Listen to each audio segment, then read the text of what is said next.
There's a certain kind of fear that doesn't come from screams or sudden violence. It comes from realizing quietly, slowly, that someone else is making decisions about your safety, and you didn't even know they were there.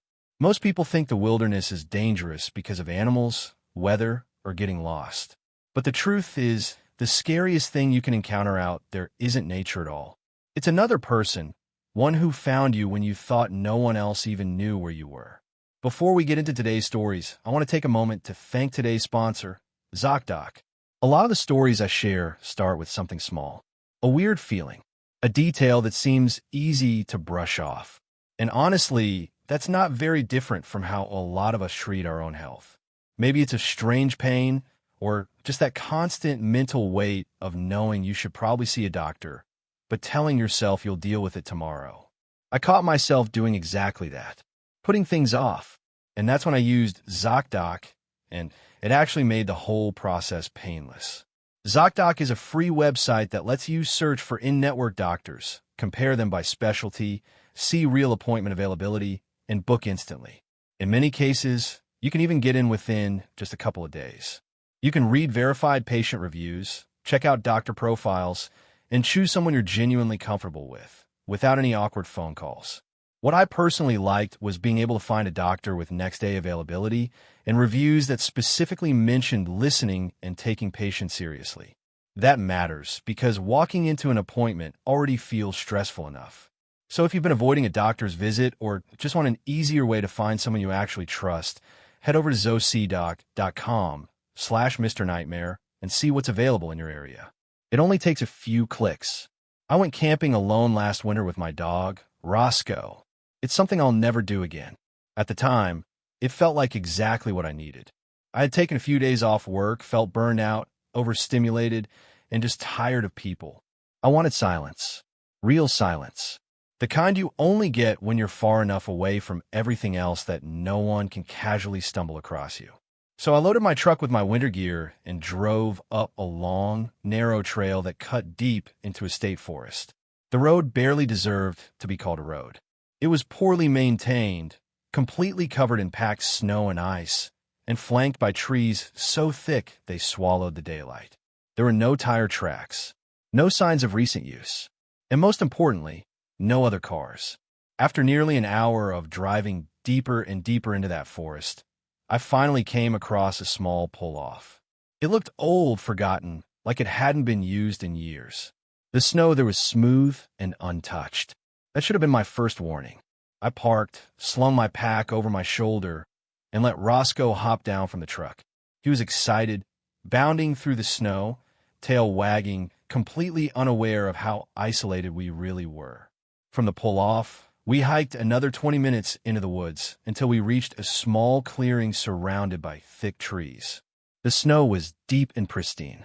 No footprints, no broken branches, no signs that anyone else had been there recently. At the time, that made me feel relieved. Now looking back, it terrifies me. I set my pack down and started clearing a space for my tent. The ground beneath the snow was frozen solid, so I had to really work to get the stakes in. Roscoe stayed close, sniffing the trees, occasionally darting off a few feet before coming right back.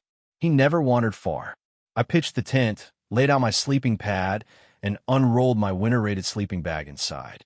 I knew the temperature was going to drop well below freezing once the sun went down, so I stayed layered. Thermal base layers, thick socks, fleece, and a heavy jacket.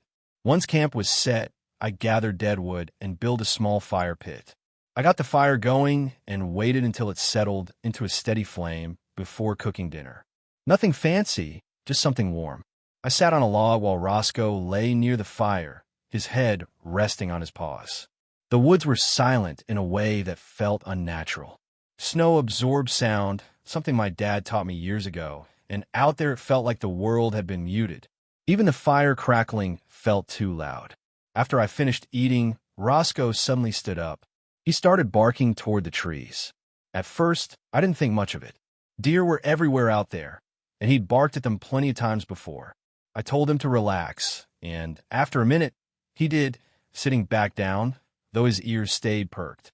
I checked the time and decided I'd stay up a bit longer by the fire. I always carried a handgun when camping in remote areas, and it was holstered at my side like it always was. I felt calm, alert but calm. About 20 minutes later, Roscoe stood up again. This time, he didn't just bark. He barked louder, sharper, and then I heard it too. Footsteps. They were somewhere out in the woods, moving through the snow. I stood up and listened. The steps stopped. Then, a few seconds later, they started again. Roscoe went from barking to growling. Then suddenly, he went silent. He stood perfectly still, staring straight ahead into the trees. That's when the unease hit me full force. I followed his gaze and saw a shape at the edge of the tree line. Someone was standing there, half hidden by the darkness, just barely illuminated by the firelight. I called out, trying to keep my voice steady, saying he scared me and telling Roscoe it was okay. The figure didn't move. Then he stepped forward just enough for me to see him clearly. It was a man. He asked what I was doing out there that deep in the woods. His tone wasn't friendly. I told him I was just getting out into nature with my dog. He didn't respond right away. He just stood there, watching me, studying me. Every instinct in my body told me something was wrong. I told him, calmly, that I was armed. He laughed slightly and said something about me, threatening him instead of inviting him to join me. He asked where my hospitality was. Then he turned and walked back into the darkness. His footsteps faded into the woods. I stood there long after he disappeared, staring at the trees. Roscoe pressed close to my leg. Eventually, I told myself the guy was gone. I put the fire out completely, dumping snow over the embers and stirring the ashes until nothing glowed. I didn't want light drawing attention. Inside the tent, I did everything I could to stay warm. Fully dressed, hat on, sleeping bags cinched tight, hand warmers tucked close. Roscoe curled up beside me, his body heat helping more than anything. I lay there listening to the silence. Then Roscoe started growling again. Footsteps. They were closer now. They came right up to the tent and stopped. Whoever was just stood there. I could hear subtle movement, the shifting of weight in the snow. My gun was in my hand, but my heart was pounding so hard I was afraid they could hear it. Finally, I cocked the gun and said clearly that I was armed and that whoever was there needed to leave. Silence. Then the footsteps moved away. Slowly at first, then faster. I didn't sleep. I barely breathed. At dawn, I packed up and left. I never went back. And I never will. July 4th weekend, 2025. I drove from Melbourne, Florida to Charleston, South Carolina to visit my friend Mark. We hadn't seen each other in years. He was there on an internship for his law program, living in a rented house in the city. The plan was simple: hang out, catch up, enjoy the holiday weekend, and then I'd drive back home. The drive itself was uneventful. Long, boring stretches of highway, podcasts playing in the background, the kind of drive where your thoughts drift more than the road demands attention. By the time I reached Charleston, the sun was starting to dip lower, turning the city golden. It felt good to be somewhere new. Mark greeted me outside his place, and after a quick hug and dumping my bag inside, we went out to play pickleball before nightfall. It was lighthearted, normal, and honestly exactly what I needed. Nothing felt off. Nothing felt wrong. That changed the next day. Mark's place was in a busy part of the city, but the house itself had an odd layout. I was sleeping downstairs on a couch positioned near a set of windows. Those windows faced another apartment building across the street in a narrow labyrinth of alleyways. Directly across from us, just beyond those alleys, was an abandoned house. The windows were dark, the paint peeling, the kind of place your eyes naturally avoid lingering on. The first night passed without incident. The next morning, we played more pickleball, grabbed breakfast, and decided to head toward the Charleston City Market. It was crowded, tourists everywhere, vendors shouting, music playing, laughter echoing off the old brick buildings. The city felt alive in that way historic places do, like layers of time stacked on top of each other. We walked through the market and eventually exited near the docks by the water. That's when we saw him. At first, he didn't stand out because of anything extreme. He wasn't yelling. He wasn't behaving erratically. He wasn't dressed like a stereotypical crazy person. In fact, he was dressed too well. He was wearing a wedding suit, a crisp, dark suit, a clean white shirt, a neatly tied bow tie. His dress shoes were polished, not scuffed, not worn. His clothes looked freshly pressed, like he had stepped out of a formal event minutes earlier. He had long, black, curly hair and a tan complexion. But the way he moved was wrong. He shuffled, slowly, awkwardly, like his body was operating on a delay his mind hadn't caught up with. He walked down the road, near the water, while the market buzzed loudly behind us. Yet he seemed completely detached from it all. He didn't look at anyone. He didn't acknowledge anything around him. If Mark and I had crossed the street, we would have walked straight into him. I didn't even think about it consciously. My body reacted before my mind did. I grabbed Mark by the arm and told him we weren't crossing. We turned right instead, deeper into the city, and picked up our pace. Mark asked me what was wrong, and I told him the guy felt strange. Not homeless, not drunk. His clothes were too clean, too deliberate. Something about him didn't belong. Mark agreed. The unsettling thing was how easily we created distance. The man moved so slowly that within moments, he was far behind us. We told ourselves it was nothing, just a weird guy wandering around Charleston. But my chest felt tight, like my body hadn't gotten the memo that we were safe.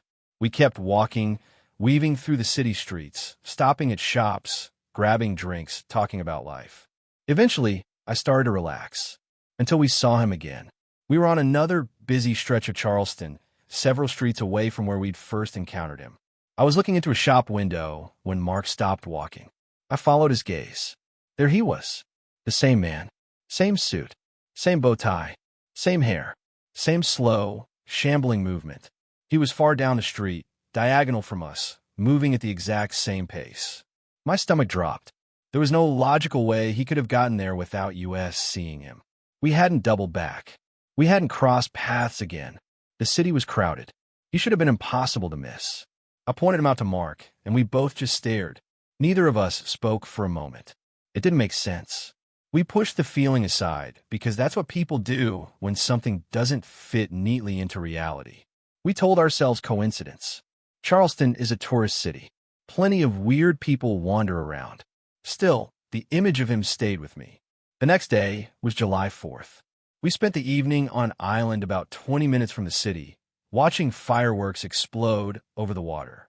By then, the man in the suit had mostly faded into the background of my mind. Mostly. That night, July 5th, was my last night in Charleston. The city was packed. It was a Saturday night after a major holiday. Crowds everywhere, restaurants overflowing, music spilling into the streets. Charleston at night feels alive, historic, almost cinematic. We had already planned to go on a ghost tour, and despite everything, we went through with it. The tour itself was fun. Spooky stories, old buildings, tour guides telling tales of spirits and tragedy. I remember thinking how harmless it all felt compared to real fear. Ghost stories are safe. They end when the tour ends. Afterward, we walked through the main nightlife area. The streets were packed shoulder to shoulder. People laughing, shouting, bumping into each other. A wave of people moved toward us quickly, flowing like a river through the street. And then, at the exact same moment, Mark and I noticed him. The man in the wedding suit. He was right there in the middle of the crowd. But he wasn't moving like the crowd. Everyone else flowed, naturally, adjusting pace, dodging shoulders, reacting to one another. He didn't. He shuffled, slowly, deliberately, as if the crowd were moving around him, not the other way around. Two people walked directly beside him, and he brushed between them. Neither reacted. Neither flinched. It was like he wasn't fully there, or like no one else was registering him. He stood out instantly. His presence felt wrong in a way that bypassed logic entirely. As he passed us, he glanced at us, just for a second, and then he looked forward again and kept moving. That look wasn't angry or curious. It was empty, like he was aware of us, but not in the way people normally are. Mark and I stopped walking. We didn't speak. We watched him continue down the street until the crowd thinned. When it did, we saw him clearly again, still shambling, still moving at that same unnatural pace. He disappeared into a darker side street and turned a corner. Something in my chest clenched hard. We stood there longer than we should have. Neither of us laughed it off. Neither of us made a joke. Later that night, we returned to the house. Mark went upstairs to his room. I went downstairs to the couch. I closed the blinds carefully. I don't remember falling asleep. I remember waking up. A soft tapping sound. On the window. My entire body locked up. I didn't move for what felt like minutes. The sound didn't repeat, but the silence afterward felt heavy, like something was waiting for me to react. Eventually, I forced myself to lift the blind just a little. I looked down the alley. At the far end, I saw the back of a man turning the corner. The same suit, the same slow movement. Right before he disappeared, he turned his head slightly. Toward the window. Toward me. I dropped the blind and didn't sleep again. The next morning, I told Mark everything. Even he, logical, grounded, skeptical, admitted the whole thing felt wrong. I never thought I would be the kind of person who double-checks door locks or memorizes the sounds of my own floorboards. That changed after 1 week last winter. I live alone in a small house I bought a few years ago. It's not fancy. 1 story, a basement, a back door that leads to a small yard, and neighbors close enough to see their porch lights at night, but far enough away that it still feels quiet. My routine is boring and predictable. I work from home. I order groceries. I go to the gym late at night when it's empty. I don't really talk to my neighbors. That routine is exactly why it took me so long to realize something was wrong. It started on a Tuesday night. I was half asleep on the couch around 2:30 in the morning. The TV was still on, volume low, the glow flickering across the walls. I wasn't fully asleep, but I wasn't fully awake either. That strange middle space where your brain feels heavy and slow. That's when I heard it. A soft thump. It came from somewhere near the back of the house. Not loud, not sudden, just out of place. My first thought was that something had fallen in the kitchen. Maybe a cabinet settling. Maybe the house, shifting the way houses sometimes do at night. I muted the TV and listened. Nothing. No follow-up sound. No movement. Just silence. I checked the back door, made sure it was locked, and went to bed. The next morning, something fell off. When I opened the back door, the handle felt loose. Not broken. Just wrong. Like it had been twisted too hard. The deadbolt still worked fine, so I shrugged it off and made a mental note to fix it later. That night, I went to the gym around 11 p.m. like I always do. I like an empty gym. No small talk. No waiting for equipment. I got back around midnight. As I pulled into my driveway, I noticed my porch light was off. I always leave it on. I sat in my car for a few seconds, trying to remember if I'd turned it off earlier. I convinced myself I must have. Inside, everything looked normal. Still, I walked through every room before going to bed, something I had never done before. On Thursday morning, I woke up to my alarm and noticed my phone was at 12% battery. That didn't make sense. I always charge it overnight. I clearly remembered plugging it in. The cable was still connected to my phone, but the charger itself wasn't plugged into the wall. I stood there staring at it longer than I want to admit. My explanation was weak, but it was the only one my brain would accept. Maybe I picked up my phone in my sleep, yanked the charger loose, and set it back down without realizing. It didn't explain why the phone was still on the nightstand, but I accepted it anyway. That night, I stayed up later than usual. I turned the TV off and sat in the dark listening. Around 3 a.m., I heard it again. Slow thumps. Not random. Measured. Like footsteps. I held my breath. They stopped. After a while, I told myself they came from outside. I live in the suburbs. People walk around at night. Maybe someone cutting through yards. Maybe a neighbor. The next morning, I found muddy shoe prints on the floor near the back door. They weren't clear. No distinct tread pattern. It looked like someone had tried to wipe them off. My stomach dropped. I hadn't had anyone over. I hadn't gone outside in muddy shoes. I checked the back door again and noticed faint scratch marks around the lock. Thin, shallow marks like someone had tried to pry at it. I called a locksmith and told him I thought my lock was failing. I didn't mention the footprints. He replaced the lock that afternoon and assured me everything was secure. That night, I shoved a chair under the back door handle and locked my bedroom door. I woke up just before 4 a.m. Someone was tapping lightly on my bedroom door. Not knocking. Testing it. Fingertips brushing against the wood. I didn't move. I didn't blink. I stared at the door until my eyes burned. After about a minute, the tapping stopped. Soft footsteps moved away. I didn't sleep again. In the morning, the chair was still under the back door, but the door itself was unlocked. The new lock wasn't damaged. It had just been turned. That's when reality finally broke through denial. Someone had been inside my house while I slept. Someone who knew how to unlock the door from the inside. I called the police. They searched the house and yard. No forced entry. No signs of a break-in. They suggested I might have unlocked the door myself. I knew that wasn't true. That night, I stayed awake with all the lights on and a kitchen knife on the table. Around 2 a.m., I heard something from the basement. The basement door was cracked open. It hadn't been before. Dread hit me so hard I felt dizzy. I stared down the hallway toward the basement. Every instinct screamed at me not to move, but I did anyway. I walked over slowly and peered through the crack. At the bottom of the stairs, or maybe on one of the lowest steps, I saw the outline of someone standing there. Not moving, just standing. I slammed the door shut and ran to my car. The police came again. This time, they found him. They brought him out in handcuffs, barefoot, wearing dark clothes that looked slept in. He didn't look at me once. Inside the basement, they found food wrappers, bottled water, insulation laid out on the concrete, and a phone charger plugged into an outlet. Someone had been living there, sleeping there, watching me. Days later, I found a photo on my phone, a picture of me sleeping, taken at 3:11 a.m., the same night my phone had been unplugged. That was when the nightmare truly became permanent. I will never feel completely safe in my own home again, and I will never go into a basement alone at night.